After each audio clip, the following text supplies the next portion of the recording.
Hey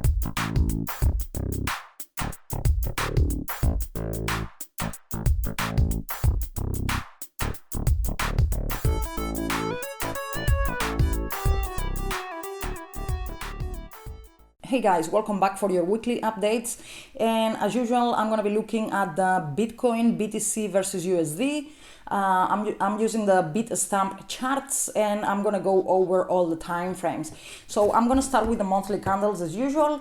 And here we can see, I mean, not a lot has happened since my previous update last week, or actually for the past several weeks now.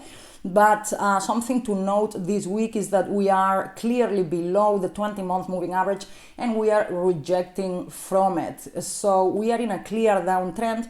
It is true that 6,000 has been holding for a long time, but overall we are still in a downtrend here and rejecting from the 20-month moving average. So until we don't get at least above the 20-month moving average and actually closing above it, I'm gonna remain neutral, leaning to bearish here, because yeah, on the monthly candles, I mean, there's absolutely nothing bullish here. Also worth noticing that in the last bear market, the bottom held at the 50-month moving average.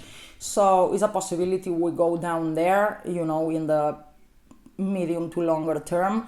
That would be around $3,000, maybe a little bit higher, because by the time that the price would get here, this moving average is uptrending, so it'd be higher than 3,000, but we will have to wait and see. We're far from there. We're gonna have to take it, you know, candle by candle and month by month. On the weekly, we are still inside this triangle, and guys, until we either break support or break resistance, there's not a lot of analysis that you can see that you can do here. The good thing for the bulls is that right at the level of the support line at 5,800, we also have the 100-week moving average, which is a very standard moving average, and it will probably act as a strong support again. So yeah, even if we go down to 6,000 or 5,800, we will probably have another little bounce, and you know, we can still be stuck here for some time. As I said, until we break either above or below one of these two lines, yeah, we gotta wait. But you can anticipate, if it breaks, you can start to anticipate the targets at least. So if this triangle was to break in the downside and make targets, it'll go to like 0. So that's not probable. It's not, you know, if it breaks in the downside, I don't expect BTC to go down to 0. So the most obvious targets, if it breaks in the downside, is the first one at around $5,000, which is the peak of the previous significant high here. And if that one breaks, then maybe 3,000. I have the line here, which is the peak of the previous bubble last year in 2017. If it breaks in the upside, the target in the upside for this triangle, if we measure from the highest to the lowest within the triangle, the target is $12,400, more or less. I have here triangle target, so that would be the target in the upside. However, there's a lot of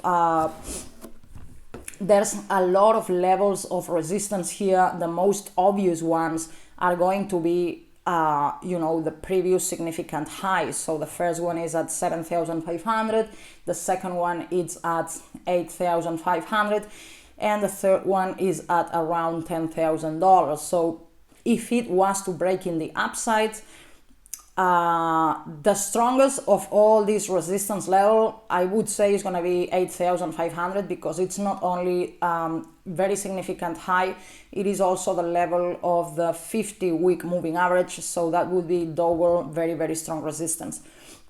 But again, until this breaks, is just, you know, useless speculation here, because it could continue to go sideways as well. So if that happens, then we'll take it from there. On the daily, guys, on the daily, this has been going sideways for a very, very long time here on the daily candle. So until we break outside this area, which is in between 6,000 and 6,800, there's no analysis to do here. There's no trend to follow. This week, there's not even patterns, trading patterns or triangles or anything that can give you entries or targets. So yeah, I'm not going to spend a lot of time in this time frame this week. On the 4 hours, we can actually see we are channeling down. So as I always say, if you want to trade these smaller time frames, you can. In this case, because it's downtrending, it's the safest bet is to short, not to go long. Not go long on the bounces, but short the bounces. Just like when it's uptrending, you buy the bounces and sell on target. When it's downtrending, you short the bounces and then take your profit on target, close your position when it's gone down. So right now it bounced here like several candles ago.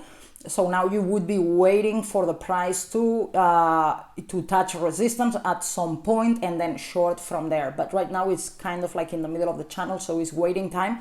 But if you're at home watching this and you want to practice trading, you can draw this channel on your own chart from home and monitor the price. And when you see the price that it's approaching resistance, you can start to get ready to enter short, of course using a stop loss.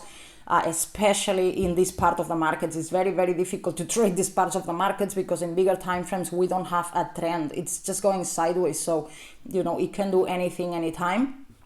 So but you would be waiting for that, and once it's approaching resistance, you kind of start to get ready for shorting. And actually it's good to go into smaller time frames to time your entry better. So going to the 1 hour, and in the 1 hour you have the same channel, but you can as I said, time your entries and exits more accurately, because you can also see candlestick patterns. So if you see a reversal, a reversal candle or some sort of bearish candlestick patterns, then you have double confirmation there to enter, to enter short. This could also go all the way down here. It could just go sideways here forever until the price catches up with resistance, and then you would short from there. So it doesn't have to happen very soon, or it could go down a little bit more and then bounce and go back up to resistance. The idea is to play the channel until the channel breaks. Once the channel breaks and there's confirmation of a break out of this channel, especially if it's in the upside, then you obviously stop trading in the short side and you wait for confirmations. And if it bounces back up, then you start longing in the upside if it starts to form an uptrend or an upwards channel. That's about it, guys. Not a lot more to say. In general, still going sideways, nothing crazy happening. This will change at some point, but for now we're gonna have to continue to be patient. I have been updating on Bitcoin Cash. I'm not putting the videos on YouTube because my schedule for YouTube is on Wednesdays, but I have the videos on my website. You can find them there if you just go to the homepage. But I'm going to be linking down below the last Bitcoin Cash video that I made that was yesterday or the day before. So I'm going to be linking it below for easy access. And yeah, as I said last week, if you want to be notified of the videos that I put up on my website, just go there and subscribe with your email address. It says free subscription. I don't send any spam or anything there. It's only notifications for videos that don't go on YouTube, and they go only on the website. So you can just drop your email address there, confirm your email, and then you are set. Or if not, join the free Telegram channel. I send notifications for content there as well. And I think I'm gonna leave it here, guys. Thank you very much for watching, and I'll see you very soon. Bye.